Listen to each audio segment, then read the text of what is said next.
good evening, good morning, good afternoon, whatever time you're watching this. I'm just jumping on while there's half time between the Liverpool and Brighton game. With some news you might have heard already. First thing we're going to go on is Carabao on loan to Hull City. This is happening by the look of it till the end of the season, and Hull will have the option to buy, same with Chris Wood's going to Forest. Now, Carabao, he's been with us quite a while. You know, he started as an academy player with Villa onto Forest. While at Forest, he went on loan to Newport and Walsall. Also, when he came to Newcastle, he did go on loan for a while back to Forest for a while, and came back to us. Made his debut 2015 for us against West Brom in a losing game 1-0. That was a season we went down to the Championship. Not, I would like to say it's not the best time, but that's what we had to do. Right, so Darlow's on his way up. So he only made one appearance for us this season. That was at Tranmere in the League Cup. So I basically say all the best, Carl, and hopefully we'll see you again sometime at the St James Park. Right, up next. Now, bit of controversy. A lot of people don't like this guy for some reason, which I can guess. When Everton played Newcastle, we did actually, he did actually have a bit of a barney with a couple of players, Sham and Trippier. But hopefully he's grown up a little bit since then. Under Eddie Howe's wing, I think he can go forward and be a much better player, all-rounded, as I said in my short video the other day. So Andy Gordon's 21, but by the look of it, he doesn't come under the fair play, financial fair play, because he's under 22. So he's classed as investment rather than what it's cost fair play thing. So because he's under 22, so that's a good buy to us. So I'm with Everton since he was 11 years old. After being released from Liverpool, made his debut for Everton 17th December 2017. First game was a Europa League game, which he came on as a sub on the 88th minute in an 3-0 win. Premier League debut was January 2020. West Ham who were playing, and it was a 1-1 draw.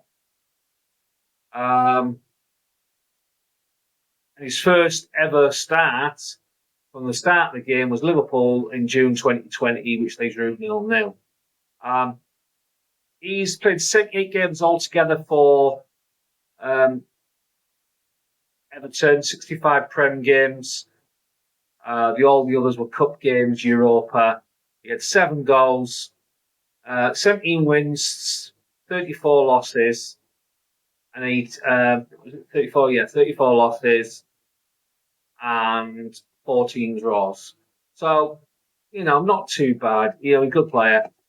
But like I say, he went on loan to Preston in the 2021 season, made 11 appearances, but no goals. I think, he's a left wing. It's what we need. He's young. He's fast. They've said he's the fastest player in the front player in the league this year. So, he's got time to develop. He's only 21. He's going to go far, I think. I think he's going to do really well. But we need to invest in the future. So bringing young players in is the best thing, really. Yes, it's cost us 40 million plus add-ons. But that's better than the 60 million that Everton wanted in the first place. So, that's not too bad.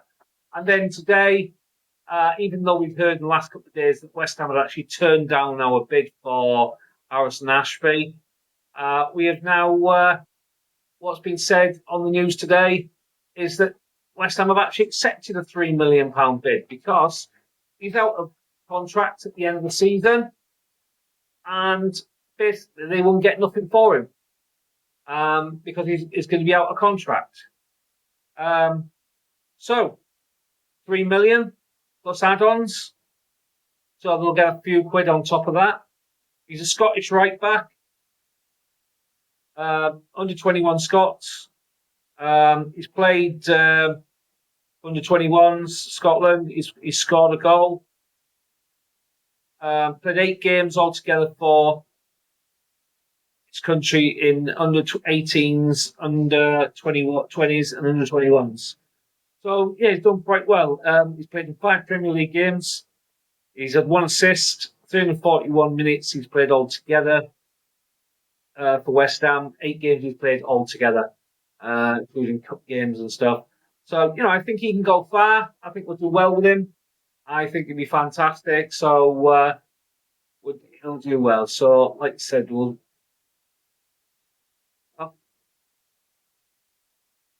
Okay, so got a game coming up on Tuesday.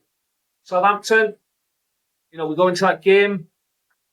We've got a lead, but we're going to have to be careful. We really are going to have to be careful. It's not enough of a lead that we can basically turn around and say, "Oh yeah, we're definitely going to go through." We'll look at when Southampton played Man City. They, how would you put it? Man City didn't think we were going to lose to Southampton. Southampton came out, bashed them, 2 goals in the first half, and Man City didn't have, should have made their way back, really. But it's one of those games where they just didn't seem to want it. I don't know if they decided, well, we got enough games with the FA Cup and the League coming up and Europe and stuff. Maybe more games in this is going to be a fixture. Too many fixtures, because it would be quite a bit of a pile up of fixtures, if they're in every trophy. So maybe they decided in the end they didn't want to push it. But still, Southampton did beat them, 2-0. So we go into that game with a 1-0 aggregate lead, away goal. So we'll have to see. We just got to make sure that we come out, smash them straight away, get a goal early, and then put them on the front foot. Then get them to come. They're going to come at us. If they've got to come at us, then that could cause them problems, and we could actually maybe score a couple more, put them out of it. Squad we got at the moment, we should have plenty up front. It shouldn't be many changes to the squad.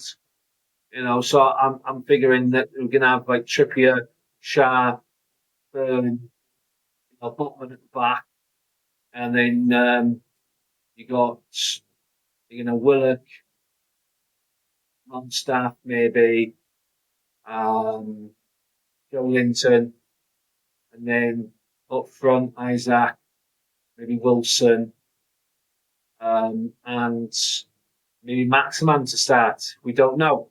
Might not start with Maximum. We could start differently, but whatever squad we put out, we're going to go out there with our best squad to make sure that we get into the final. We've got to get in that final, and at the moment, pressure's on. If we can get at the final, we've got Man United in the final. Man United still in the FA Cup, so Man City, so they're going to have fixture pilots. So hopefully that's going to affect them. So we might have a better chance in the final to win because we're going to have the games in between. We've had a week now off up until Tuesday. We haven't played, so we've had chances to get our team together. Whereas Southampton had to play Blackpool on Saturday, and they came out with a win on that game, so they're still in the FA Cup. So yeah, hopefully, fingers crossed, we can get a game, get a good game, and get a good result out of it. And we'll be going to Wembley next month. So fingers crossed we can. So, guys, please share and like. Uh, too, and hopefully we get some more subscribers, get some more people in. So please like the video and share. Please, thank you very much. ta